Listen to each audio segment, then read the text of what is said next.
Indonesia itu melawan peraturan, melawan undang-undang. Kami sangat mengecam. Dan satu lagi, 100.000 perusahaan yang ada di negeri ini.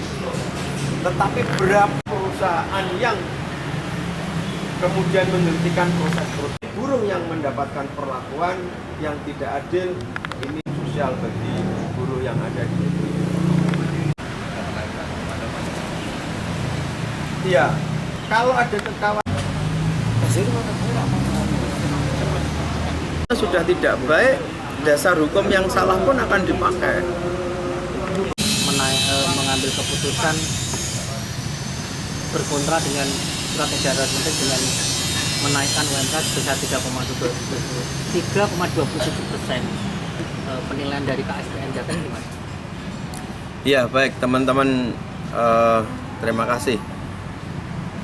Disinilah persoalannya. Saya pikir surat edaran menteri itu sangat arogan. Saya pikir surat edaran menteri itu tidak berdasar, dan saya pikir surat edaran menteri itu sangat bertentangan dengan hukum. Karena jelas di dalam PP 78, kenaikan upah itu berdasarkan pertumbuhan ekonomi dan inflasi. Sementara pertumbuhan ekonominya adalah 1,42% dan inflasinya 1,58%, sehingga kalau diakumulasi menjadi 3,27%. Itulah yang kami apresiasi, Gubernur Jawa Tengah berani menetapkan UMP sebesar 3,27% sesuai dengan PP 78. Namun ada catatan kritis yang harus kami sampaikan kepada Gubernur di tengah-tengah kami memberikan apresiasi. Yang pertama, catatan kritisnya adalah UMP itu hanya berlaku, ini berdasarkan aturannya, UMP hanya berlaku sampai dengan tanggal 20 November pada saat UMK ditetapkan. Sehingga berapapun dan apapun metode yang dibuat, yang dipakai oleh gubernur dalam merumuskan UMP itu akan gugur pada saat penetapan UMK itu dilaksanakan. Yang kedua, catatan kritisnya adalah jika gubernur memiliki komitmen menjalankan peraturan perundangan dan mengabaikan surat edaran menteri, maka yang paling penting bagi buruh di Jawa Tengah adalah UMK-nya harus ditetapkan berdasarkan PP 78 juga. Minimal kenaikannya kalau berdasarkan pertumbuhan ekonomi dan inflasi adalah 3,27%. Itu catatan kritisnya. Kenapa, teman-teman? Karena jika penetapan UMK nanti tidak berdasarkan PP 78, maka sudah bisa dipastikan upah di Jawa Tengah yang naik UMK-nya itu hanya Banjarnegara sebesar 56.000 dan Wonogiri sebesar Rp1.000.